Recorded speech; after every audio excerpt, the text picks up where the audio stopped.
আজকে দেখেন একটা ছোট্ট একটা উদাহরণ দিই। আজকে বাংলাদেশে বর্তমানে প্রেক্ষাপটে শবে বরাতকে কেন্দ্র করে আরে ঝামেলা চলছে কি চলছে না? চলছে কি চলছে না? চলছে। ইয়া কালেম বলছে শবে বলে কিছু নাই, শবে বরাত এটা কিছু না। আরেকজন বলছে না শবে বরাত তো আছে, শবে বরাতের ফজিলত আছে, তো শবে বরাতের নির্দিষ্ট কোনো আমল নাই। আরেকটা দল তারা বলছে যে শবে বরাত তো আছে, নামাজও আছে 100 রাকাত, রোজাও আছে কমপক্ষে, আপনি সেই দিন করবেন, আবার রাত্রিবাদে কবরে চলে যাবেন, কে আতর বাতি যা আছে এগুলো জ্বালাবেন, রাত্রিবাদে গোসল করবেন, আছে না নয় কথা বলেন। এখন আমাদের তিনটে মত পাচ্ছি শবে বরাতকে কেন্দ্র করে। কয়টা মত? কয়টা মত? তিনজনের উদাহরণ দিয়ে বুঝতে পারবেন। আহলুল হাদিস আলেমদের, যে কোনো আলেমদের আলোচনা শোনেন, তারা বলছে যে শবে বরাত এটা কোরআন হাদিস দ্বারা সেই সূত্রে কিছু প্রমাণিত নাই। অতএব এই রাত 15 শাবানকে কেন্দ্র করে কোন ইবাদত আপনি করতে পারবেন না। কেন? এই মর্মে যেসব হাদিস আসছে একটা সেই সূত্রে প্রমাণিত নয়। এটা হচ্ছে আহলে হাদিসদের তাদের মতবাদ, তাদের ফতোয়া। যারা মাসলাকে দেবন্দি কওমি ঘরানার, তাদের ফতোয়া যে না শবে বরাত আছে, কিন্তু শবে বরাতকে লক্ষ্য করে নির্দিষ্ট 100 রাকাত নামাজ পড়তে হবে, কবরে গিয়ে মোমবাতি জ্বালাতে হবে, এই আমল প্রমাণিত নয়। তবে শবে বরাত 15 তারিখে হয়েছে, এটা আমাদেরকে মেনে নিতে হবে। এটা কাদের মতামত? কওমিদের। আর যারা বাংলাদেশের সুন্নি আম জনতা আছে, সুন্নিদের দাবি হচ্ছে শবে বরাত তো 15 তারিখে হয়েছে, এই রাত লাইলাতুল কদরের চাইতে উত্তম রাত, এই রাতে তাকদীর লিখে দেওয়া হয়, এই রাতে গোসল করে 100 রাকাত নামাজ পড়লে এই নেকি হয়।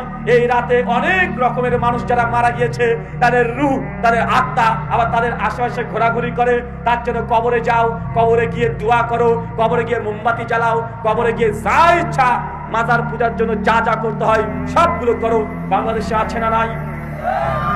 তার মানে এক শবে বরাত দল কয়টা? তিনটা। এখন মুসলিম উম্মাহ দেখছি শবে বরাতকে কেন্দ্র করে দ্বন্দ্ব চলছে।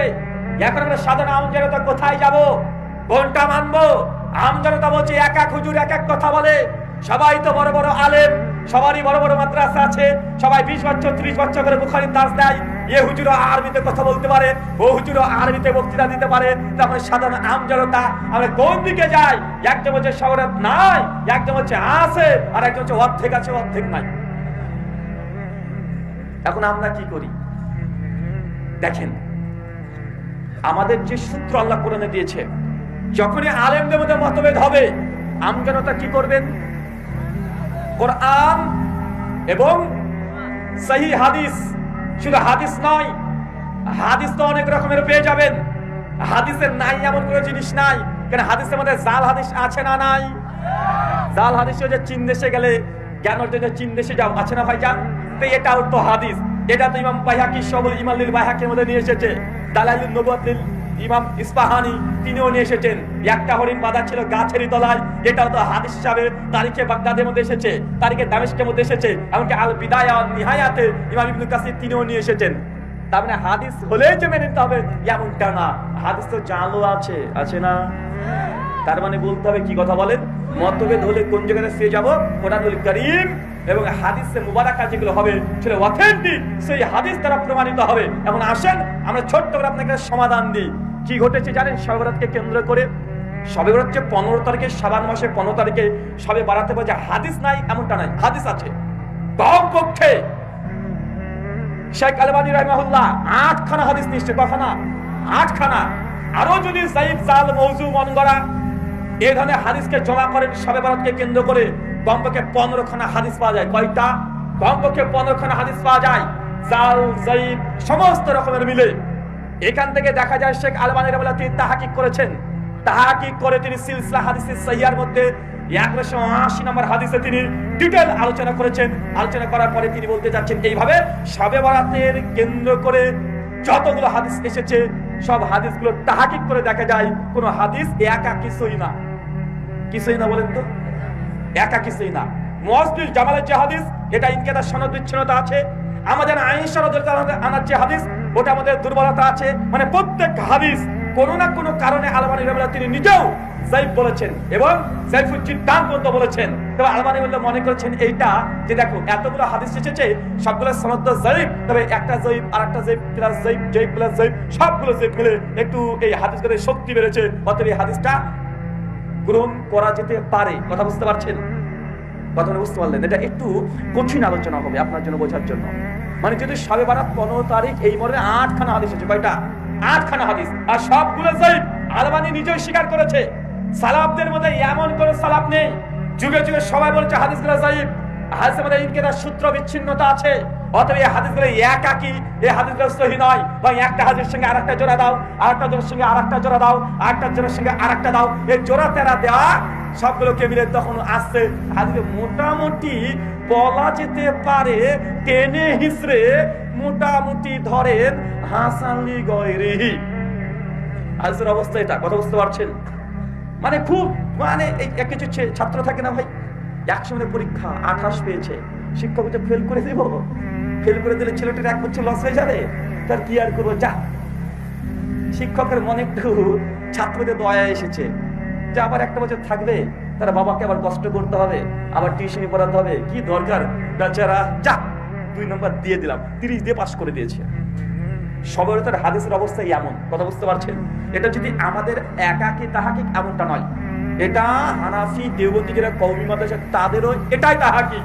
তারাও এটা বলছে যে সবরতের 15 তারিখে এটা যে বলছি এটা একাকি কোন হাদিস আসমানের নিচে সহিহ সূত্রে বা হাসান সূত্রে প্রমাণিত নয়। আহলাস একটা মানহাজ, যায়িফ হাদিস এটা হুজ্জাত না। কি বলেন তো? যায়িফ হাদিস এটা দলিল না।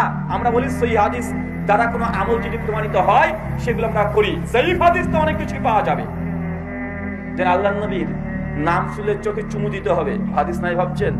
হাদিস আছে, হাদিস এসেছে।